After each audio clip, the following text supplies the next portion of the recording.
요한복음 1장 1절에서 14절 말씀 교독하시겠습니다. 태초에 말씀이 계시니라. 이 말씀이 하나님과 함께 계셨으니 이 말씀은 곧 하나님이시니라. 만물이 그로 말미암아 지은 바 되었으니 지은 것이 하나도 그가 없이는 된 것이 없느니라. 빛이 어둠에 빛이 돼 어둠이 깨닫지 못하더라.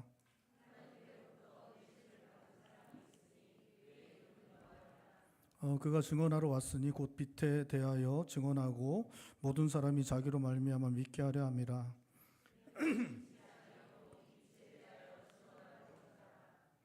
참빛 곧 세상에 와서 각 사람에게 비추는 빛이 있었나니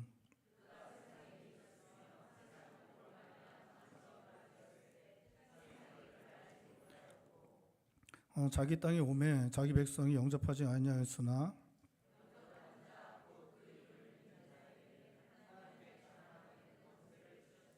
이는 혈통으로나 육정으로나 사람의 뜻으로 나지 아니하고 오직 하나님께로부터 난 자들이니라. 말씀이 육신이 되어 우리 가운데 거하심에 우리가 그의 영광을 보니 은혜와 진리가 충만하더라. 아멘. 우리가 오늘 읽은 말씀은 요한복음인데 요한복음은 복음서입니다. 복음서는 복된 소식을 담은 책이 복음서입니다. 그리고 이제 복된 소식은 그 주인공이 예수님인데 예수님으로 말미암아 우리에게 주어지는 복된 소식을 담은 책이 바로 복음서고 신약 성경을 시작하는 네 책이 이 복음서입니다. 마태복음, 마가복음, 누가복음, 요한복음입니다. 이 마태복음, 마가복음, 누가복음, 요한복음 중에 첫 세 책은 이제 공관복음이라고 불립니다. 여러분 공관복음이라고 들어보셨죠? 혹시 뜻을 아세요? 공관복음? 공관복음 뜻을 아세요? 공관복음이 뭐냐면 이제 같이 보는 것입니다. 같이 보는 것, 함께 볼 수 있는 책이에요. 그래서 마태복음, 마가복음, 누가복음은 세 책이 거의 동일한 사건들을 많이 다루고 있습니다. 거의 동일하게 쓰진 않았는데 동일한 사건을 세 책이 거의 동일하게 쓰고 있는데 다른 시각으로 이렇게 써서 이 세 책을 읽을 때 함께 비교의 모습을 보면서 볼 수 있어서 공관복음입니다. 그래서 이제 마태복음을 설교하다가 같은 본문을 뭐 누가복음에서는 이렇게 얘기하고 있고 마가복음에서는 이렇게 얘기하고 있다 그러면서 이 마태복음에서의 설명에 부족한 부분들을 마가와 누가에서 끌고 와서 이렇게 이제 설명할 때가 있잖아요. 그런 식으로 함께 볼 수 있는 그 복음서가 이제 공관복음이고 오늘 함께 읽은 요한복음은 좀 많이 다르게 써 있습니다. 이제 같은 내용을 담는 것도 있긴 하지만 좀 많이 이제 방식도 내용도 좀 많이 다르게 써 있는 성경이 바로 요한복음입니다. 이 복음서는 이 주인공이 예수님이기 때문에 예수님의 생애와 가르침을 이게 이제 기록한 것이 이제 이 복음서입니다. 그래서 공관복음도 처음에 시작할 때 이제 족보가 나오긴 하지만 처음에는 예수님의 생애 시작인 탄생의 이야기들로 이 복음서들을 시작하고 있습니다. 마태도 마가도 누가도 동일하게 그 탄생에 대한 이야기들을 이 복음서를 시작하고 있는데 요한복음은 그렇지 않습니다. 요한복음은 예수님의 탄생에 대한 이야기가 없습니다. 그리고 예수님이 누구신지에 대해 이야기하고 있는데 1장은 우리가 함께 읽은 1장은 예수님의 누구신지에 대해서 증언들을 하고 있습니다. 오늘 함께 읽은 말씀은 1절에서 14절까지는 사도 요한 자신이 예수님이 누군지를 증언합니다. 그리고 나서 이제 15절부터는 이제 세례 요한이 누군지 증언하고 있고 베드로와 안드레가 증언하고 있고 나다나엘이 예수님을 증언하는 것, 예수님이 누구신지를 이야기해 주고 있는 것이 바로 요한복음 1장의 말씀인 것입니다. 오늘 본 말씀에 사도 요한은 1절에 예수님이 말씀이다라고 그렇게 기록하고 있습니다. 우리 1절 말씀 다시 한번 읽어볼까요? 1절 말씀 우리 한 목소리 읽겠습니다. 태초에 말씀이 계시니라. 이 말씀이 하나님과 함께 계셨으니 이 말씀은 곧 하나님이시니라. 이제 그 신약 성경은 헬라어로 기록되어져 있습니다. 그 당시 그 로마가 대제국을 이루고 수많은 나라들을 정복했는데 로마가 그 나라들을 다스릴 때 사용하였던 사상은 헬라 사상이었습니다. 헬라 철학, 헬라 사상을 받아들여서 그 다스린 나라의 모든 나라의 백성들이 헬라 사상과 헬라 철학의 영향을 받고 살고 있었고 헬라어가 사용되고 있었습니다. 신약도 헬라어로 기록되어지고 있고 오늘 본 말씀에 이 말씀이라는 단어로 사용된 단어가 바로 로고스라는 단어입니다. 로고스는 헬라 철학에 있어서 중심적인 그러한 그 의미를 갖는 아주 중요한 단어입니다. 이 로고스는 진리, 세상을 움직이는 힘, 그 모든 것의 이치, 우주를 돌아가게 만드는 원리라는 의미를 가지는 말이 바로 이 로고스입니다. 우주의 편만한 이치라는 그러한 또 이 로고스를 통해서 지식을 얻을 수 있는 것으로 알려졌던 이 로고스로 하나님 그 말씀이라고 이야기하고 있는 것은 예수님이 이 로고스와 같은 그 편만한 이치, 우주의 편만한 이치, 또 세계를 돌아가게 하는 원리와 같은 하나님의 말씀이 바로 예수님이다라는 것을 이야기해 주려고 이 단어를 이렇게 사용한 것입니다. 그리고 더 나아가 1절에서는 하나님께서 예수님이 로고스와 같은 하나님의 말씀일 뿐 아니라 하나님 바로 자신이다라고 그렇게 말씀하고 있습니다. 그 하나님께서 하나님 자신이신 예수님이 하나님의 말씀이 되어서 온 세계를 창조하셨다라고 그렇게 말씀하고 있는 것입니다. 창세기 1장에 보면 하나님께서 세상을 창조할 때 뭐로 세상을 창조하셨습니까? 말씀으로 창조하셨죠. 여러분, 말씀으로 이렇게 빛이 있으라 하심에 뭐가 있었어요? 빛이 있었습니다. 이 말씀을 우리가 이제 어떻게 받아들이느냐, 뭐 다 다르게 이제 받아들일 거라고 생각합니다. 제가 떡이 있으라 그랬더니 떡이 이제 있는 거,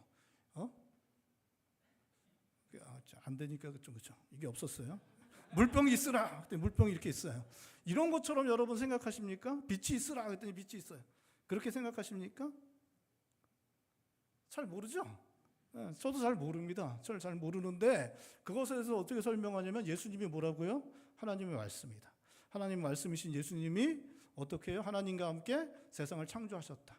그리고 구약성경에서는 하나님이 말씀하심에 빛이 있게 되었다. 이렇게 이제 그 창조 과정을 그렇게 설명하고 있는데 사실은 정확히 모르겠습니다. 어떻게 창조가 되었는지 우리의 머리로는 이해할 수도 없고 또 설명할 수도 없습니다. 사실 쉽지 않은 그러한 부분입니다. 그런데 그것에 대해서 요한복음에서는 예수님이 하나님의 말씀이고 하나님의 말씀이신 예수님이 함께 하나님과 함께 세상을 창조하셨다라고 그렇게 말씀하고 있습니다. 2절과 3절에서도 계속해서 그걸 말씀하고 있는데 우리 2절과 3절도 함께 읽어보죠. 2절과 3절입니다. 그가 태초에 하나님과 함께 계셨고 만물이 그로 말미암아 지은 바 되었으니 지은 것이 하나도 그가 없이 된 것이 없느니라. 그러니까 태초에 하나님께서 하나님의 말씀이신 예수님과 함께 온 세상을 만드셨다라고 창조하셨다라고 그렇게 말씀을 하시고 있는 것입니다. 시간도 없고 공간도 없고 아무것도 없는 상태에서 하나님께서 하나님의 말씀이신 예수님과 함께 온 세계를 창조하셨다. 그 예수님은 바로 창조주 하나님이다라고 말씀하고 있는 것입니다. 사도 요한이 이야기하고 있는 것이 무엇이냐면 나사렛에서 태어나서 나사렛 예수로 불리웠던 그 유대 청년 30살쯤 되어서 십자가에 달려 죽임당한 그 유대 청년이 바로 누군지를 계속해서 말씀하고 있는데 그게 누구냐? 바로 하나님과 함께 온 우주를 창조하신 태초에 온 우주를 창조하신 하나님이다라고 그렇게 말씀하고 있는 것입니다. 사도 요한은 4절 말씀에서는 예수님 안에 생명이 있었다라고 그렇게 말하고 있습니다. 우리 4절 말씀도 한 목소리 있죠. 4절입니다. 그 생명이 있었으니 이 생명은 사람들의 빛이니라. 예수님 안에 생명이 있다라고 이렇게 말하고 있습니다. 예수님 안에 있는 생명은 우리의 생명과 다른 것입니다. 예수님의 생명은 우리처럼 유한한 생명이 아닙니다. 예수님의 생명은 하나님의 생명이고 하나님의 생명은 생명의 근원이 되시는 생명입니다. 모든 생명이 시작이 되시는 생명이 하나님의 생명입니다. 하나님의 생명으로부터 생명이 시작되었습니다. 하나님의 생명은 살리기도 하고 다시 살아나기도 하시는 것이 하나님의 생명입니다. 여러분, 우리는 생명을 나누어 줄 수 있어요, 없어요? 여러분, 우리들 중에 혹시 죽은 걸 살아나게 하시는 분이 있습니까? 메뚜기 같은 거 죽었는데 만지니까 살아났다. 여러분, 혹시 어렸을 때 그런 경험하신 분 있으면 저한테 조용히 찾아오십시오. 제가 섬기겠습니다. 여러분, 그게 불가능해요. 저는 그러니까 우리가 이제 참 그 어려운 거지만 우리가 태어나서부터 생명이 이게 조금씩 이제 태어나자마자 시작해서 조금씩 생명력이 조금씩 사라지고 있습니다. 그래서 어린아이들 보면 뛰어다니는 걸 보면 생명력이 넘쳐나죠, 그렇죠? 막 생명력을 뿜어내는 것 같아요. 어쩜 그렇게 쉬지 않고 뛰고 놀고 그러는지 정말.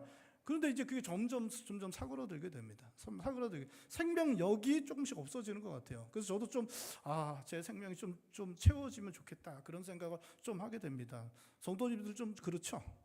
제 생명이 좀 채워졌으면 좋겠죠? 제가 맨날 말씀 전할 때마다 축 처져서 하는 것보다 좀 이렇게 원기왕성해서 하는 걸 좀, 그쵸? 아닙니까? 어쨌든 그렇죠. 어쨌든 그런데 제가 애기한테 가서 애기 손에 대고 야 생명 좀 나한테 밀어 넣어줘 그런다고 되는 게 아니죠. 사람의 생명은 누구한테 전달되지도 않고 또 만져서 살릴 수도 없는, 죽은 사람을 살릴 수도 없습니다. 근데 예수님의 생명은 하나님의 생명이에요. 그래서 사람을 살리기도 하고 다시 부활하기도 하는 그러한 생명입니다. 생명의 근원이시기 때문에 생명을 시작하고 살리고 되살리는 그러한 일들을 하는 놀라운 생명이 바로 예수님 안에 있었던 생명이었습니다. 근데 그 생명이 빛으로 오셨다라고 그렇게 말씀하고 있습니다. 이 생명이 빛으로 왔다는 것은 생명의 반대가 무엇입니까? 죽음이죠. 죽음이 어둠이라는 것을 전제하는 것입니다. 죽음이 완전한 어둠이고 그 어둠 가운데 있던 우리에게 생명으로 빛으로 오셨다는 것을 말하는 것입니다. 여러분, 죽음은 완전한 어둠이에요. 그리고 우리는 죽음을 벗어날 수 없습니다. 우리는 다 죽어가고 있는 것이죠. 죽음을 향해서 달려가고 있는. 그리고 죽음을 향해서 달려가고 있을 뿐만 아니라 죽음에 대한 해결책을 우리는 찾을 수가 없습니다. 우리가 이제 여러 가지 하려고 하죠. 우리가 영원히 살려고 노력들 많이 합니다. 그래서 젊어 보이려고 많이 노력하죠. 그렇죠?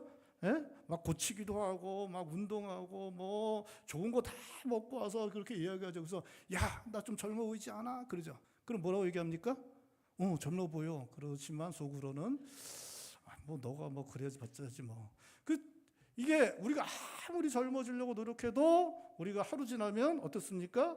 그만큼 죽음을 향해 가고 있는 것이죠. 여러분, 우리가 제일 젊을 때가 언제입니까?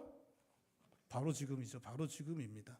시간이 지날수록 우리는 다 어디로 가고 있어요? 죽음으로 달려가고 있는 것입니다. 그리고 죽음의 문제를 해결할 수가 없어요. 사람은 그런 의미 안에서 영원한 죽음으로 달려가고 있고 죽음에서 벗어날 수 없기 때문에 우리는 죽음이라는 어둠에 갇혀 지내고 있는 것으로 성경이 말하고 있는 것이고, 죽음의 어둠 가운데 그 어둠을 벗어날 수 없는 상황 가운데는 사람에게 생명이신 하나님의 생명의 원천이시고 다시 살아나게 하시는 생명이신 그 하나님이 빛으로 오셨다라고 그렇게 말씀하고 있는 것입니다.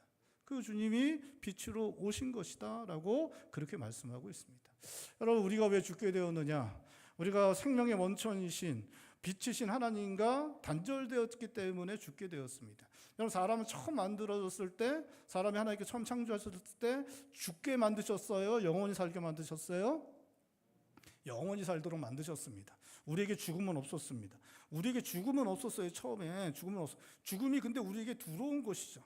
그러니까 하나님께서 뭐라고 말씀하시면서 선악을 알게 하는 나무를 먹으면 너희가 어떻게 된다고요? 정령 죽으리라고 말씀해요. 그러니까 죽음이 원래 없었는데 죽음이 우리가 하나님을 향한 죄를 지음으로 말미암아 하나님이 진노하셔서 생명이신 하나님과 우리가 단절되어서 우리에게 죽음이 들어오게 된 것입니다. 우리가 죽음을 당하게 되었고 죽음의 문제를 해결할 수 없는 상황 가운데 주어지게 된 것입니다. 그리고 영원한 죽음으로, 육신의 죽음을 넘어서서 영원한 죽음으로 그렇게 갈 수밖에 없는 우리들에게 하나님께서 인간이 되셔서 이 땅에 오심으로 말미암아 생명이 빛으로 오셔서 우리에게 생명의 빛으로 오셔서 우리에게 생명의 길을 허락하신 것이라고 그렇게 말씀하시고 있는 것입니다. 그 주님이 우리에게 참빛으로 오셨다, 참된 빛으로 오셨다라고 9절에서 11절에 말씀하고 있습니다. 우리 9절에서 11절 말씀도 우리 한 목소리 읽겠습니다. 9절에서 11절입니다. 참빛 곧 세상에 와서 각 사람에게 비추는 빛이 있었나니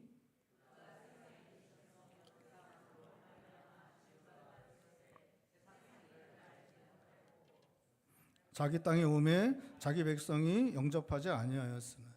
참된 빛이신 생명이시고 빛이신 예수님이 이 땅에 오셨다라고 말씀하고 있습니다. 그분이 이 땅에 오신 방법은 성육신의 방법입니다. 동정녀 마리아를 통해서 이 땅에 오신 것이죠. 그것에 대해서 14절은 말씀하고 있습니다. 말씀이 육신이 되어 우리 가운데 거하였다. 육신이 되어 거하였다. 성육신하셨다는 것을 말씀하는 것입니다. 동정녀 마리아를 통하여 성령의 권능으로 신적 능력으로 잉태되어서 이 땅에 아기의 모습으로 오셨고 사람이 되어서 이 땅에 사셨고 십자가에 달려 죽으심으로 우리들에게 영원한 생명을 허락하시게 된 것이다 라고 사도 요한은 우리들에게 예수님을 그렇게 소개하고 있는 것입니다. 사도 요한은 십자가에서 죽임당한 나사렛 예수에 대해 말하고 있는데, 십자가에서 죽임당한 나사렛 예수는 태초부터 하나님과 함께 계셨고 모든 만물을 창조하신 창조주 하나님이라고 말하고 있습니다. 나사렛 예수는 그 안에 영원한 생명이 있고 그 생명으로 빛을 비추시는 분이라고 말하고 있습니다. 나사렛 예수는 어두움과 죽음 가운데 있는 이 세상을 생명의 빛을 비추시고 생명을 얻게 하기 위해 이 땅에 오신 분이라고 말하고 있습니다. 우리로 생명을 얻게 하시려고 성육신하신 이 땅에 오신 하나님, 그분이 바로 나사렛 예수다 말하고 있는 것입니다. 그러면서 12절에 그 예수님을 영접하고 그 이름을 믿으면 하나님의 자녀가 되는 권세를 주신다 말씀하고 있는 것입니다. 12절도 우리 한 목소리로 읽겠습니다. 12절입니다. 영접하는 자 곧 그 이름을 믿는 자들에게는 하나님의 자녀가 되는 권세를 주셨으니. 사도 요한은 30살쯤 된 청년으로 유대 땅에서 하나님의 말씀을 전하고 가르치고 하나님 뜻대로 순종하며 살다가 마침내는 십자가에 달려 죽임당한 나사렛 예수를 창조주 하나님으로 이 땅의 빛과 생명이 되시기 위해 성육신하신 구원주 하나님으로 믿고 마음에 영접하는 자 하나님의 자녀가 될 수 있다고 말하고 있는 것입니다. 여러분, 이거 믿을 수 있습니까, 여러분? 여러분, 30살쯤 된 청년이 함께 살았어요. 지금 함께 살았어요. 우리 지금 30살쯤 된 청년이 여기 누가 있습니까? 여기 30살쯤 된 청년이 있는데 그 청년이 우리가 함께 살았어요. 함께 살았는데, 근데 그 청년이 이제 십자가에 죽임당했고 이제 자기네들끼리 이제 부활했다고 이제 그러는 거예요. 그러면서 지금 말하는 거죠. 이제 나사렛에서 살았던 그 청년이 태초부터 계셨던 하나님이시고 천지를 창조하셨던 분이시고 생명의 빛으로 오신 분이다. 그리고 그분을 믿음으로 영접하면 하나님께서 진노를 멈추시고 그 영원한 멸망에 처하지 않게 하시고 하나님의 자녀가 되는 권세를 주실 것이다. 이렇게 말하고 있는 것입니다. 여러분, 믿으실 수 있겠어요? 믿으실 수 있겠어요? 예? 여러분, 저랑 같이 잘 지내시잖아요. 저랑 같이 잘 지내시는데 제가 만약에 태초부터 계셨던 하나님이고 제가 막 그렇다 그러면 여러분 믿을 수 있습니까? 어떻게 믿어요? 이걸 어떻게 믿습니까? 우리 교회 청년들 있어요. 우리 교회 청년들 있습니다. 청년들 좋습니다. 청년들 볼 때마다 기쁩니다. 근데 부족하잖아요. 애들이 많이 부족하고 생각도 많이 부족하고. 근데 그런 애들 중에 하나가 태초부터 계셨던 하나님이시고 생명이 빛이시고 하나님의 생명이 충만하셨고 그분을 믿으면 막 그렇게 하면 여러분 이게 믿기시겠습니까? 예? 믿으실 수 있어요? 예? 그럼에도 아멘을 하셔야죠. 예? 이거 믿기가 쉽지 않죠. 믿기가 쉽지 않습니다. 여러분, 우리가 이걸 어떻게 해서 믿을 수 있습니까? 어떻게 해서 믿을 수 있어요?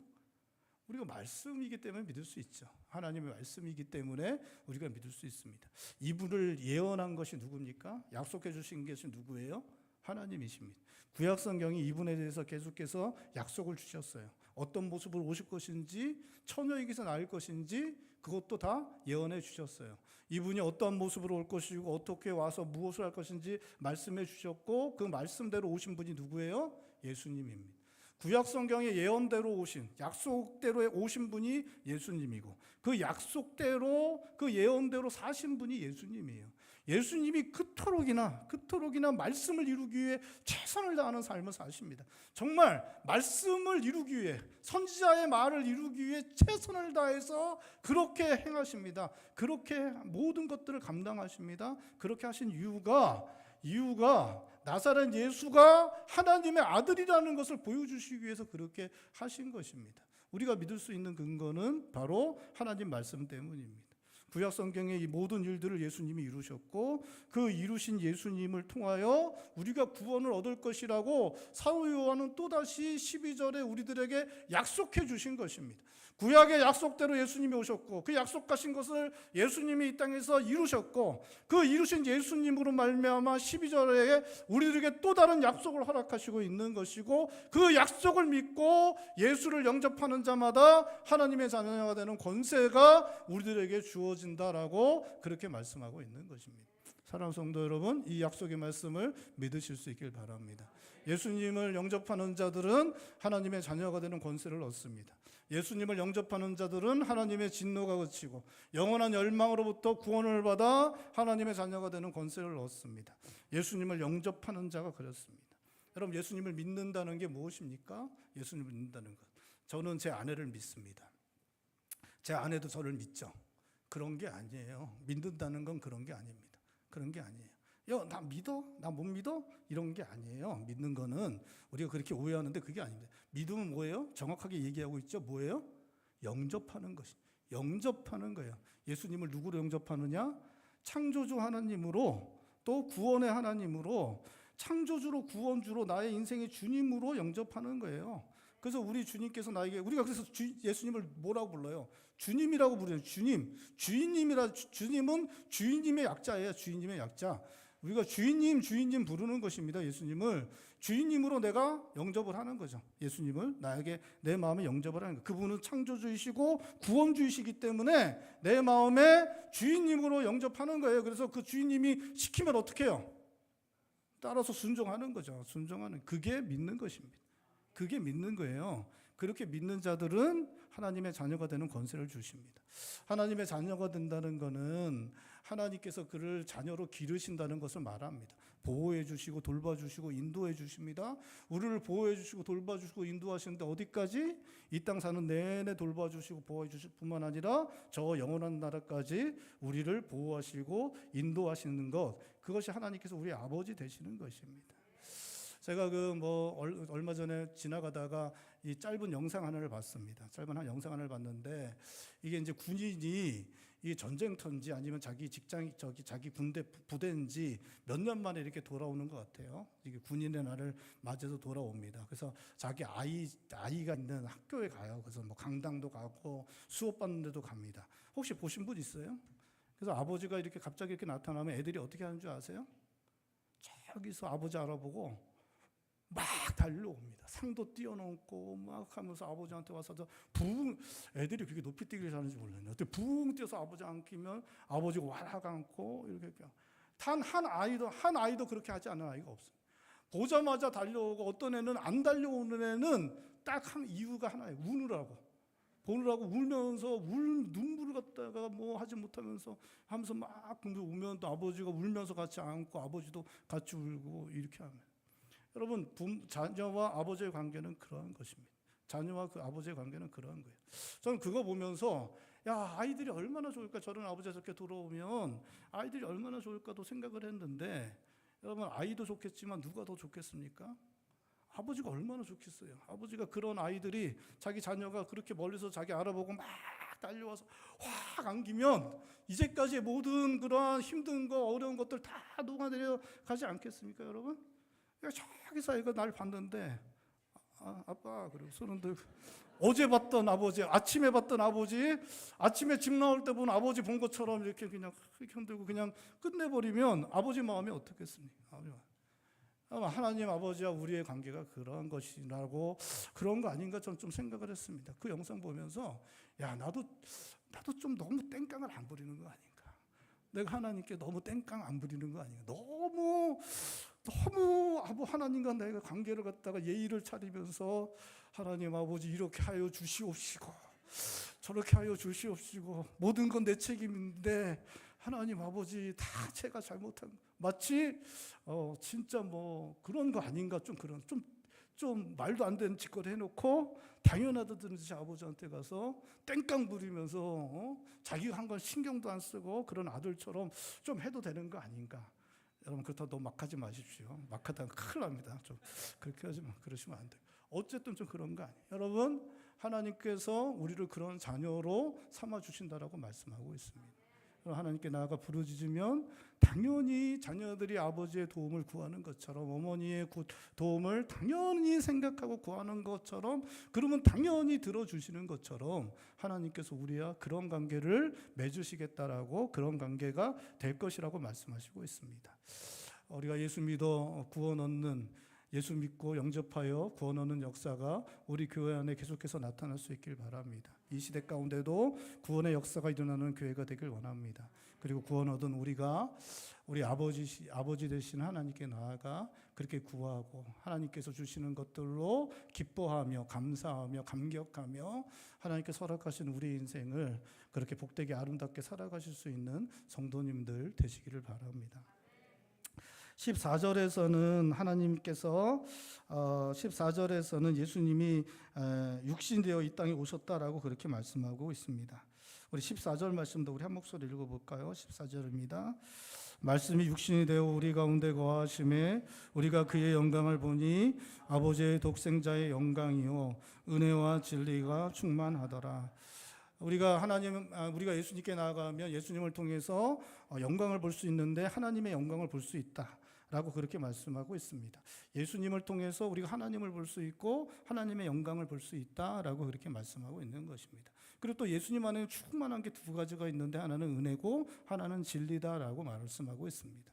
여러분, 은혜와 진리는 사람들에게 반드시 필요한 것입니다. 사람은 은혜가 없이는 살 수가 없습니다. 여러분, 사람은 거저 주어지는 것이 없이는 사람은 살 수가 없습니다. 사람은 태어나서부터 지금까지 거저 주어지는 것이 없이는 살 수가 없어요. 태어나서 우리는 할 수 있는 게 아무것도 없었습니다. 다 부모님이 다 도와주시고 해서 이제까지 살아왔습니다. 지금 제가 이렇게 지금 살면서 말씀을 준비하면서 생각해 봤는데 제가 거저 주어지는 것이 없으면 제가 살 수 없다는 것을 제가 고백할 수밖에 없겠더라고요. 공기도 거저 주어지는 것입니다. 물도 거저 주어지는 것입니다. 여러분, 모든 것이 사실은 거저 주어지는 것입니다. 아내가 저한테 오늘 아침에도 아내가 저한테 이제 밥을 이렇게 차려 주었습니다. 여러분, 제가 그 밥을 얻어먹을 만한 공로나 자격은 사실은 없습니다. 곰곰이 생각해봐도 왜 아내가 나한테 밥을 차려주지? 사실 그렇잖아요. 그렇지 않습니까? 너무 당당해서 얼굴들이 남자 집사들 그렇잖아요. 그렇습니다. 여러분, 부모님이 우리를 사랑해 주십니다. 부모님이 우리를 사랑해 주실 이유가 있어요? 예? 자녀니까 사랑하죠. 자녀니까 사랑하지만 사실은 다 거의 거저주는 겁니다. 거저주는 거예요. 거저주는. 여러분, 제가 여러분들에게 잘해줄 수 있죠. 성도님들에게 잘해줄 수 있습니다. 제가 못해줄 수도 있죠. 그렇죠? 잘해주는 것도 다 거저주는 거예요. 거저주는 거예요. 어느 날 그 직장 상사를 만났더니 직장 갔더니 직장 상사가 너무 잘해줘. 너무 잘해줘. 어느 날 직장에 갔더니 직장 상사가 집에서 싸우고 왔는지 너무 승질을 내. 잘해주는 것도 다 거저주는 거예요. 여러분, 제가 너무 이렇게 좀 너무 구체적인 예를 들어서 그렇지만 그 모든 것들이 다 하나님의 은혜입니다. 하나님의 은혜가 있을 때 그런 좋은 것들이 우리들에게 거저 주는 거죠. 거저 주어지는 것입니다. 여러분, 사람은 거저 주어지는 것이 없이는 절대로 살 수가 없어요. 자기 힘으로 자기의 능력으로는 살 수가 없습니다. 여러분, 사람은 공간과 시간과 환경에 매여 사는 사람이에요. 그 안에서 매여서 살 수밖에 없어요. 관계 안에 매여서 살 수밖에 없습니다. 그것을 초월하는 존재가 있어요. 그거를 공간과 시간과 모든 환경을 초월하는 존재가 있습니다. 그러한 존재를 우리는 뭐라고 불러요? 신이라고 불러요. 신이라고 불러요. 공간과 시간과 뭘 초월하는 사람은 신이라고 불러요. 우리는 공간과 시간과 환경에 매여 살 수밖에 없기 때문에 거저 주어지는 것, 하나님의 은혜가 반드시 필요하고 그 하나님의 은혜가 충만한 분이 누구라고요? 예수님이라고 말씀하고 있는 것입니다. 여러분, 진리도 사람들에게 반드시 필요한 것입니다. 왜냐하면 사람들은 진리가 없으면 허망함과 의미 없음으로 그 인생을 그냥 끌려가다가 끝장낼 수밖에 없는 게 바로 사람이기 때문에 그렇습니다. 사람은 진리가 있어야 돼요. 알아야 하는 것이, 알지 못하면 아무것도 못하는 것이 바로 사람입니다. 알지 못하면 그냥 알지 못하는 것 때문에 그냥 그렇게 살다가 끝나는 것이 인생일 수밖에 없습니다.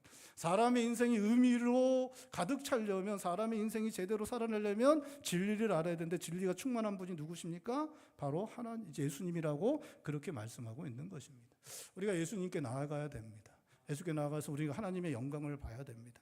여러분, 하나님의 영광을 봐야 우리가 이 땅에서의 삶들을, 이 땅에서의 것들에 잡아먹히지 않고 우리의 삶을 하나님 앞에서 하나님께서 우리들에게 허락하신 합당한 부르심에 합당하게 우리가 살아갈 수 있습니다.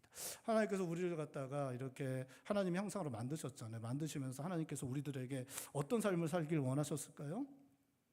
가장 기쁘고 복된 삶을, 영광스러운 삶을 살길 원하셔서 우리를 이렇게 만들어 주셨어요. 근데 세상은 우리가 그렇게 살지 못하도록 만듭니다. 세상은 우리가 하나님께서 우리들을 처음 만드심에 합당한 삶을 살지 못하도록 만들어요. 우리는 하나님이 만드심에 합당하게 살 때가 가장 복되고 아름다운 것인데, 세상은 그것을 계속해서 방해합니다. 여러분, 우리는 수없이 많은 광고들을 보게 돼요. 그래서 광고는 우리들이 계속 속삭이, 야, 이렇게 하면 행복해, 이렇게 하면 행복해, 그렇게 얘기합니다. 여러분, 밤에 이렇게 TV 보실 때가 있을 때, TV 볼 때 밤에 꼭 그 광고를 합니다. 라면 광고래요. 출출할 때 라면 광고를 합니다. 그래서 이렇게 먹으면서 하면서 먹죠.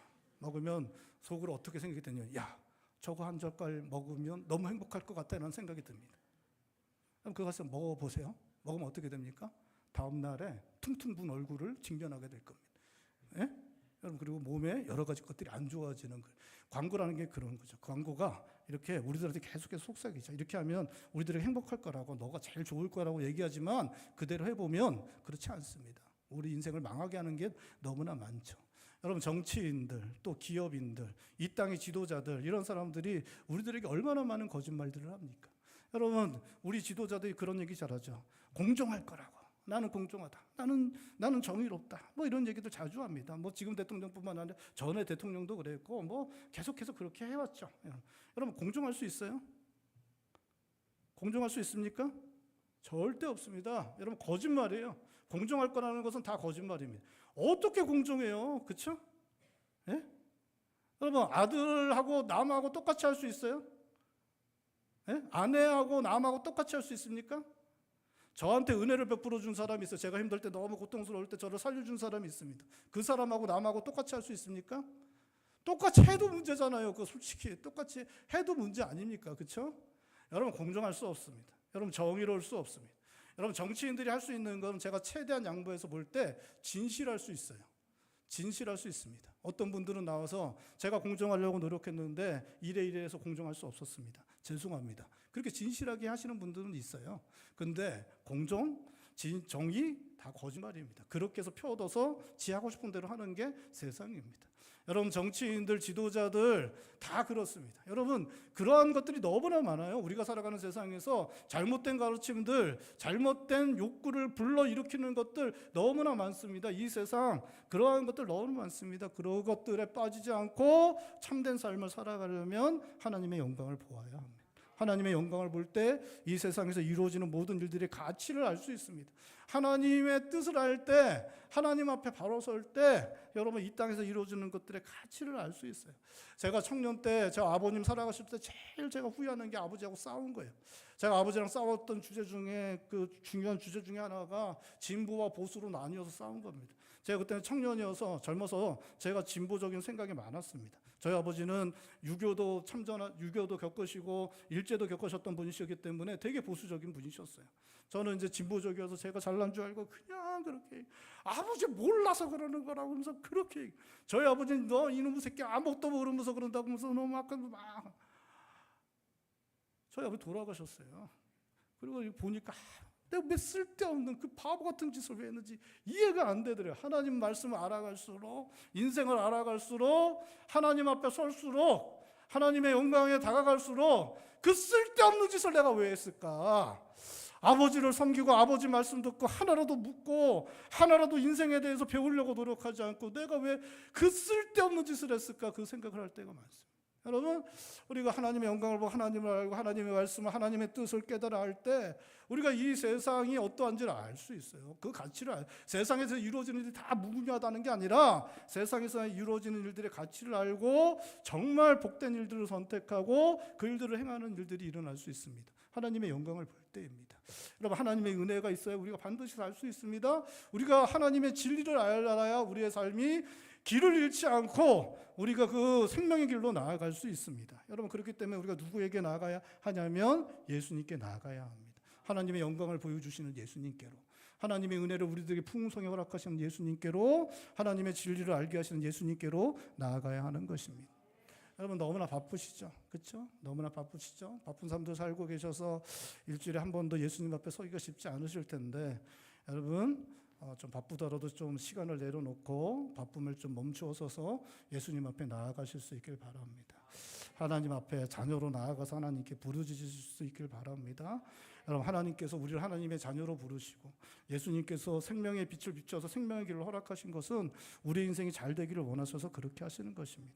복되고 아름다운 인생으로 우리 인생을 만들어 가기 위해서 허망하고 헛된 것에 사로잡혀서 그렇게 사라져가는, 흩어져가는 인생이 아니라 하나님 앞에서 아름답고 복된 인생으로, 영광스러운 인생으로 우리들을 만들어 주시라고 그렇게 부르신 것입니다. 그렇게 되려면 하나님 아버지께 나가 부르짖어야 됩니다. 예수님께 나아가서 하나님의 영광을 보고 하나님의 은혜, 하나님의 진리로 충만한 삶을 살아가야 합니다. 그렇게 하면 하나님의 부르심에 합당한 삶을 살아갈 수 있습니다. 일주일간의 삶 가운데 하나님 앞에, 예수님 앞에 나아갈 시간을 마련하여 나아가 부르짖음으로 말미암아 주신 은혜로 충만한 삶, 하나님께서 허락하신 복되고 아름다운 삶을 살아가실 수 있는 성도님들 되시기를 주님의 이름으로 축원드립니다. 기도하시겠습니다. 우리 시간에 기도할 때 하나님, 우리가 하나님의 자녀들입니다. 하나님, 우리 삶 가운데 하나님 은혜 허락하셔서 우리 삶 가운데 하나님 주시는 좋은 것들을 누리며 살아가게 하여 주시옵소서. 주님, 하나님의 영광을 보길 원합니다. 주님, 하나님의 은혜가 없이는 살 수 없습니다. 주님, 저희가 진리를 깨달아 알기 원합니다. 주님, 우리 가운데 역사하여 주시옵소서. 우리 한 목소리와 함께 기도하겠습니다. 기도합니다.